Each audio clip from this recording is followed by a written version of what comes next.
So last night I woke up at around 12:30 to go take a piss. I go take a piss, I come back, I lay in bed. Lo and behold, I can't fucking fall asleep. I'm like, fuck. What do I do now? So I'm like, okay, you know what I could do? I could listen to an audiobook. And so I listened to This Is Marketing by Seth Godin. And he told this really interesting story. He said that there was this company that was selling glasses in India, and it cost them $2 to manufacture the glasses, and they were selling them for 3. And that $1 margin was enough to pay for shipping and logistics and all that sort of stuff, right? And so what they would do is they would take these glasses to an Indian village, and because of how thin the clothes were in India, they could see the rupees, the currency, in the pockets of the potential customers. And they saw that a lot of people had rupees and that none of them had glasses on. So they're like, okay, this is a great opportunity. And so these glasses were targeted towards people who were age 50 plus, because once you're over the age of 50, that's usually when you're going to start needing reading glasses. And so what they did was they lined these people up and they gave them a eyesight exam. And it was an eyesight exam that they could take without needing to learn any languages. It was like shapes and stuff. And so they took the exam, and then they had them take it again with the glasses on. And then they would take the exam and get a different result. And then a lot of the prospects would notice how much better their eyesight got after taking the second exam.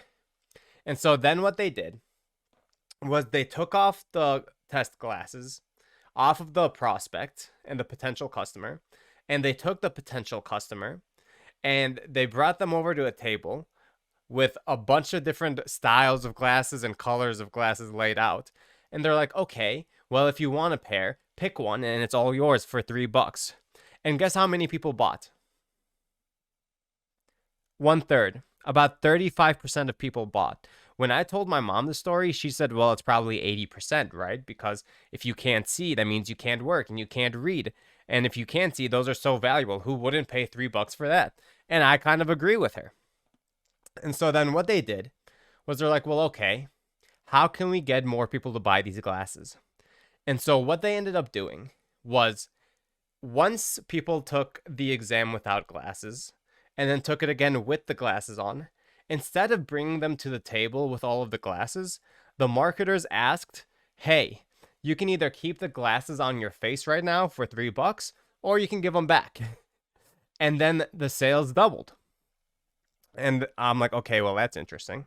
And the reasoning that they gave in this book by Seth Godin is because in India, they were in villages that were relatively poor. And so buying decisions were risky, and it could mean the difference between eating or not eating that day. And because buying decisions were risky, shopping brought up feelings of stress in the consumers, because shopping is stressful because of the risk for them. Unlike here, where people go shopping to relax because there's much less risk involved, and a lot of people feel like, okay, even if they buy something they don't like, they just go return it to the store, or they go and they shop tomorrow, and we're just more of a consumer culture here. And so, what's the moral of my story? What's my point? My point is, they leveraged, what was it called? It wasn't anchoring bias. It was loss aversion bias.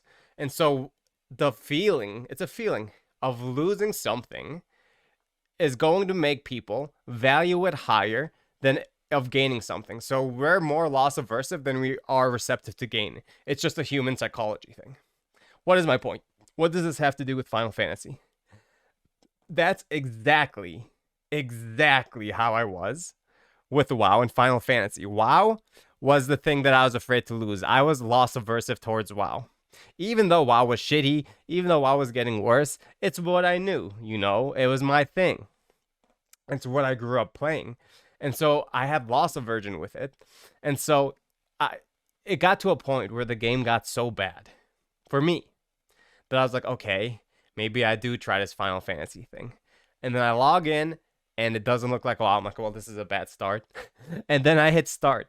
And then it's like, here, feel, think. I'm like, what is this? What is this? And I'm not used to playing JRPGs and I'm not used to cat girls or anything like that at all. And so then I get into the game, I'm like, okay, because I'm so used to WoW, right? It's like level, level, level, level, level, woo-ha, whip-de-doo, let's go, dopamine, dopamine, dopamine. And it wasn't like that. The game, required you to read. The game required you to go slow, to take your time and to digest it, and that's really how you enjoyed it. And honestly, I think it's a better experience, but because I was so accustomed and so used to the bing bing wahoo, as Bellular would call it, of World of Warcraft, of like speed, speed, fast, go, efficiency, go, go, go. And like that's kind of how my brain was wired. I lost aversive to that sort of experience. And I was hesitant, I was kind of just being like, a boomer. I was being like an old dude who, like, back in my day, and I'm like 26, so I'm not a boomer yet, but I was acting just like one. This is something that I didn't want to lose. I didn't want to lose this sort of experience. I wasn't opening myself to new experiences because of, well, there's risk involved where if you spend your time on something that you don't enjoy, and honestly, in my own defense, that is something that I think is problematic with that game.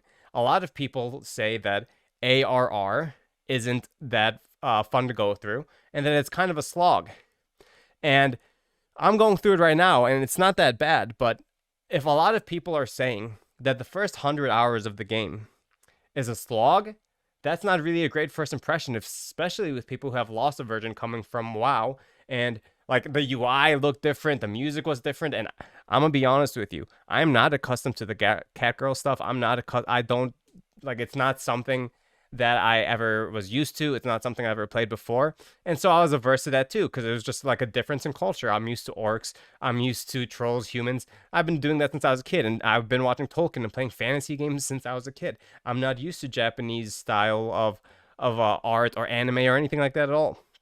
But I have by now put in a couple hours in Final Fantasy, maybe like 20 to 50 hours or so by now.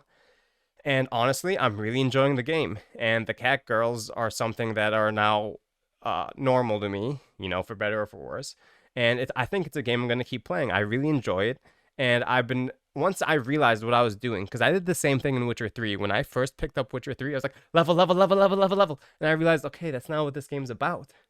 And once I slowed down and I took it in bite-sized pieces, that loss of virgin bias slowly started to slip away. And I started being more open-minded to that experience and trying something new. And it's been phenomenal. I think the community has been absolutely phenomenal. Even the UI I've gotten used to, even though I think the UI is still kind of old, kind of gray. Everything about it's becoming better.